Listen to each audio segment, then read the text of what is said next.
Nagybánya környéke már az ősidők óta gazdag aranylelőhelynek bizonyult. Sok történet kering mesés kincsekről, bányaszerencsétlenségekről, pénzverésről. A több száz év talán legbizarabb története a 20. század elejéről származik. A Nagybánya melletti borpatakon a falu tanítója egy fiatal lánynak kezdett udvarolni, végül mégis megözvegyült anyját vette feleségül. A hozományba pár jövedelem nélküli aranybánya is tartozott. A tanító is próbálkozott a kitermeléssel, sikertelenül. Minden pénze elfogyott, árverésre bocsájtották a bányákat, és majdnem feladta a keresést. De egy szép napon rámosolygott a szerencse. Olyan gazdag aranytellérre bukkantak emberei, hogy egy pillanat alatt a szegény tanítóból dúsgazdag úr lett. A tanítónak ördöge volt. A legendás aranybánya tulajdonos neve Pokol Alexiu, aki Pokol Elekre magyarosította nevét. Szerencse fel, szerencse le, ilyen a bányász élete, váratlan vész rohanja meg, mint bésztetők a fergetek. Pokol Elek a Lipót bányában 1901-ben még csak 5 kg aranyat termelt ki. 1902. április 26-án éppen nagy csütörtökön bukkant a gazdag aranyérre.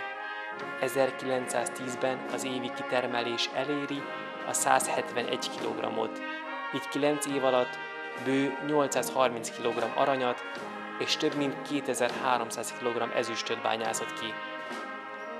Sikeréhez nem csak a jó szerencse vezette, hanem technológiai újításai is.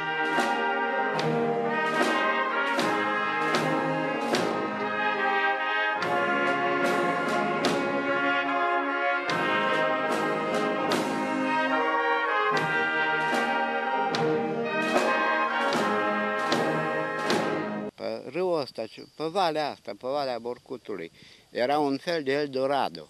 Dacă ați văzut filme cu cowboy. Az aranyásás sosem tartozott az örökkévaló dolgok közé. Egyszer szerencséje volt az embernek, máskor nem. Pokol Elek cifratornyos kastélyt építtetett borpatakon, mely magán viselte a század elejéi új gazdag egyéniségének nyomait. A Pokol kastélyról ugyanúgy terjedtek a legendák, mint híres tulajdonosáról. Jaj, gyönyörű, gyönyörű, gyönyörű, ott kint is, bejül is, nagyon gyönyörű. És az ablakra rá volt írva Pokol Jenő, meg Eugél, mit tudom, én már nem is tudom, hogy a Pokol az ablakra. Nem tudom, megvan vajon most is? A zis că pune pe jos, în loc de parchet și de ăsta, pune monede. Atunci erau monede de aur, dar era cu chipul regelui și cu stema țării. Și eu spus de la conducere, poți să pui, dar să nu calci nici pe chipul regelui, nici pe stema țării. Și atunci eu pot să încant. Și am îndeplinit cerințele. A szőnyegé szépen be volt fogva, és aranyjal volt.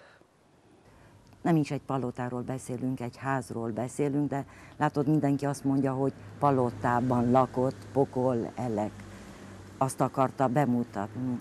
Az épületnek van mintha két teste, a hátulsó része és az utca fele, a bejárati képe.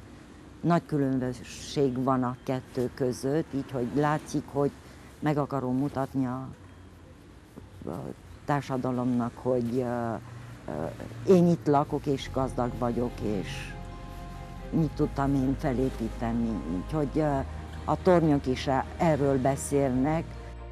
A gáláns házigazdát sűrűn keresték fel illusztris vendégek, mint Rudi Gyula, Nicolae Iorga és számtalan újságíró, politikus, főúr.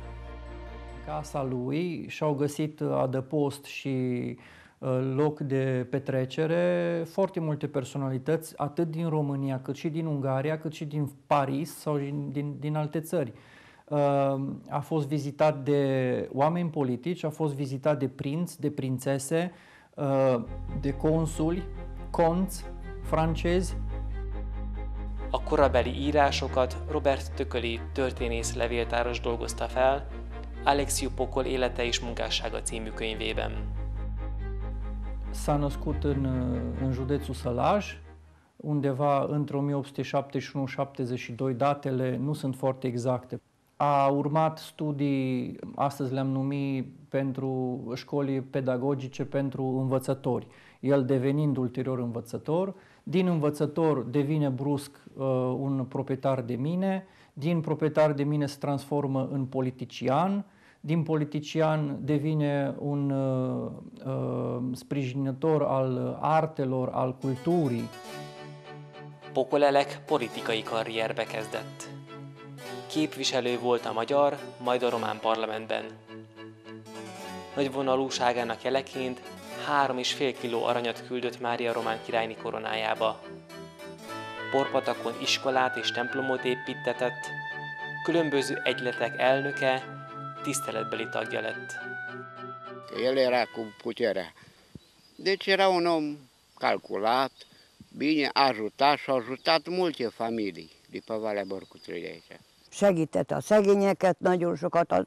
Ottan, ahol a templom előtt is egész, az csak fodonát, hogy mondjam, úgy bizony. Deci a făcut școala, a făcut biserica, de ce a putut face Pocol Eugen, asta a făcut Pocol Eugen. Deci a făcut ce a făcut pentru Valea Bărcutului. Ca să poți convinge atâția oameni să fie de acord, hai să construim castelul ăsta, apoi faci tu biserica, apoi pe când a făcut și școala, a făcut tăti el, ca să convingă oamenii să vă dați seama că nu a fost ușor.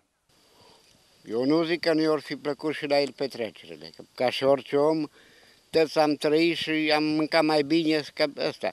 S-o mai auzit și eu de până vecini de pe aici, că mai știți cum e lumea e a dracului. De aici și cât e bun om, lumea te și mai ocără. Bacă umbla cu câte, mă rog, femeie, bacă mai umbla la joc de cărți, și de aia s-a povestit. S-a implicat în toate organizațiile culturale de întrajutorare.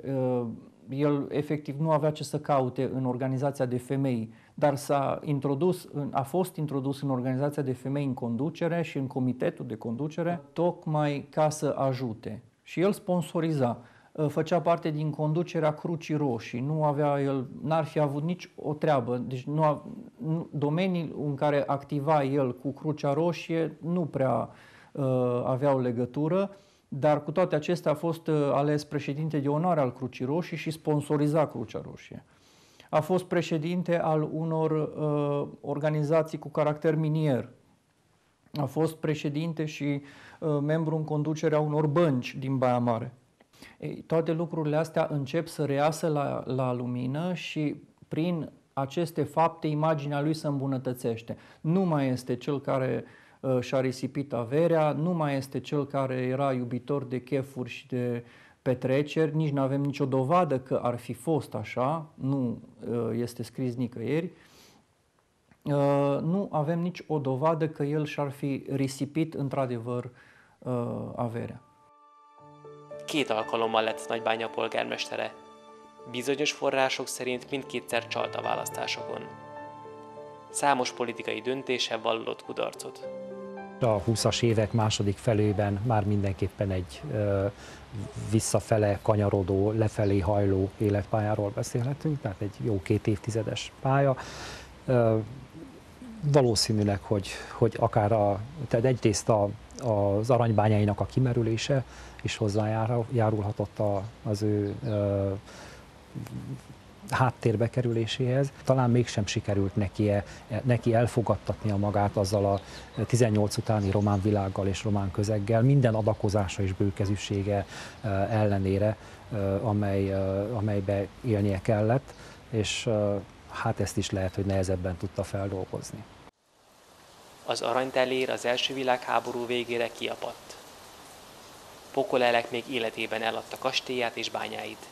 Az épület többször is gazdát cserélt, egy ideig bányavállalat működött az épületben, később sokáig árvaházként használták.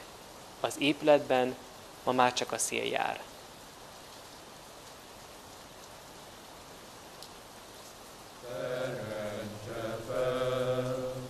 Szerencse lett, ilyen a bányász élete, váratlan vész rohanja meg, mint bésztetőt a fergedeg, nem kincs után sóvárgok én, bányász kislány, óhajtok én, bányász kislány, óhajt szívem, ki szívében bányász legyen, és hogyha majd a föld ölében végóránkat éljük, Isten kezében életünk,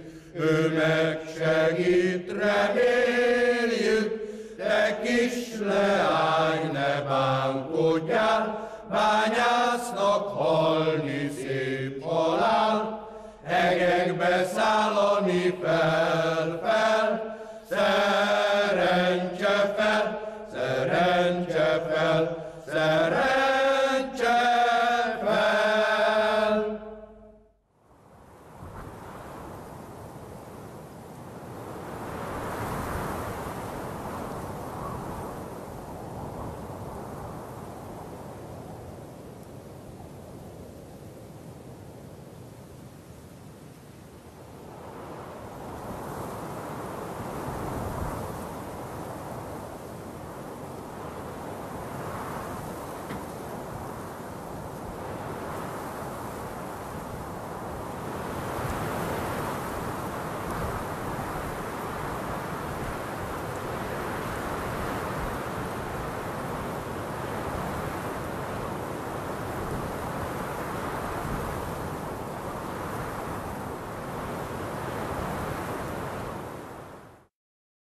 Pokol Elek élete végére elvesztette majdnem összes vagyonát. Eladósodott Pokol, és akkor megvette valami francia, az is, csak aztán elállamosították a kastélyt. Deja când am fost eu, era locuit de chiriași care erau în întreprindere explorări, care erau cu extinderele minelor, cu cercetările. Și pe urmă, când au ajuns copiii de la școala ajutătoare, vă dați seama. Și după ce ori pleca copiii, nu mai e parajină cum îl vedeți. Sírja Borpatakon, az általa építetett templom temetőjében található. Și a spus așa, am venit pe pământ sărac și sărac plec. Asta e averea. Dumnezeu Sfântul să-l ierte, să-l hodinească, că a fost un om de treabă. Am și vrut să știe pe timpul ăsta că poate mai schimba din problemele astea noastre încurcate. Dacă Pocol ar fi, l-aș vota nu președintele țării, președintele Uniunii Europene. Hogy mégis ekkora ilyen szerepet kapott a társadalom az emberek képzeletében, ahhoz nagyon sok minden hozzájárult. Az a környezet, az a kor, ami Pokol Elekünk megszületett, a legendákra eleve folyékony világa a bányászoknak, az a kulturálisan pezsgő kisváros, illetve annak a hangulata a századfordulón. És hát maga az folyamatosan az aranyat vadászó, és csak nagyon ritkán megtaláló emberek képzelőereje. Ezek mind hozzájárultak ahhoz, hogy Pokol Elek azzá váljon, ami ma. Az épület felett jelenleg a Máramaros megyei tanácsa rendelkezik. Vitatott a tulajdonjoga, és pénz sincsen a felújításhoz. Így a kastély napról napra megy tönkre. Aici a fost casa noastră. Și singurul care mă bucură că stau doi pași de casa care am crescut eu. N-am avut posibilități, părinții ne-au murit și am ajuns în casa de copii și îmi pare foarte rău că se distruge. Și am lucrat 10 ani în casa asta de copii și nici nu vă puteți închipui. Beszélnék itt össze a régiekkel, hogy csináljunk egy kérvényt, hogy azt a kastélyt ne engedjék, hogy elmenjen tönkre. Az eső hó el fogja olvasztani az épületet. Együtt a várossal, mert ugye a város sem szeretné levenni a kezét teljesen erről az épületről, bár nem az övé, de számol az gyönyörű szép épülettel, és a megye pedig határozatot hozott, és el is indított egy Európa Uniós projektet, egy ilyen szociális központ létrehozására idős emberekre. Ez egyelőre csak szándék. A szándék a polgármester és az önkormányzat, városi önkormányzat részéről komoly, tehát komolyan gondoljuk ezt a dolgot, viszont szerintem nem elég komoly a hozzáállás a megyei tanács részéről, mert onnan még nem történt komoly a visszajelzés ennek az ötletnek a megvalósítása érdekében. Az utókor számára egy szegényes, rogyadozó épület és egy gazdag legenda maradt fenn. Egy élettörténet, mely az egykori bányatulajdonos hirtelen meggazdagodásától a politikai morális mélyzuhanásáig tart.